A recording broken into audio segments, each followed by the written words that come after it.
আসসালামু আলাইকুম প্রিয় শিক্ষার্থীবৃন্দ। তো তোমরা যারা রাজশাহী শিক্ষা বোর্ডের শিক্ষার্থী রয়েছে, তো তোমাদের কিন্তু আজ বাংলা প্রথম পত্র 2025 সালে যে পরীক্ষাটি হয়েছে, তো তোমাদের এমসিকিউ নিয়ে হাজির হলাম।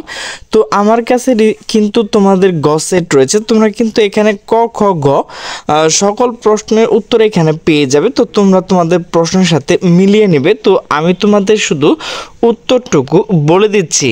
তো প্রথমে 1 নাম্বার হচ্ছে ঘ, 2 নাম্বার হচ্ছে ঘ, 3 নাম্বার হচ্ছে ঘ, 4 নাম্বার হচ্ছে নিচের কোনটি সঠিক ঘ, 5 নাম্বার হচ্ছে গ, 6 নাম্বার হচ্ছে ক, 7 নাম্বার হচ্ছে ক, 8 হচ্ছে ঘ, 9 হচ্ছে নিচের কোনটি সঠিক ঘ, 10 হচ্ছে খ, 11 হচ্ছে নিচের কোনটি সঠিক ঘ, 12 হচ্ছে ক, 13 হচ্ছে খ, 14 হচ্ছে ঘ, 15 হচ্ছে ক, 16 হচ্ছে খ, এরপর 17 নম্বর হচ্ছে ক, 18 নম্বর নিচের কোনটি সঠিক ঘ, 19 হচ্ছে খ, 20 হচ্ছে ঘ, 21 হচ্ছে খ, 22 হচ্ছে ক, 23 হচ্ছে গ, 24 হচ্ছে খ, 25 হচ্ছে ঘ, 26 হচ্ছে ঘ, 27 হচ্ছে ক, 28 হচ্ছে নিচের কোনটি সঠিক ক, 29 হচ্ছে খ, 30 হচ্ছে ঘ।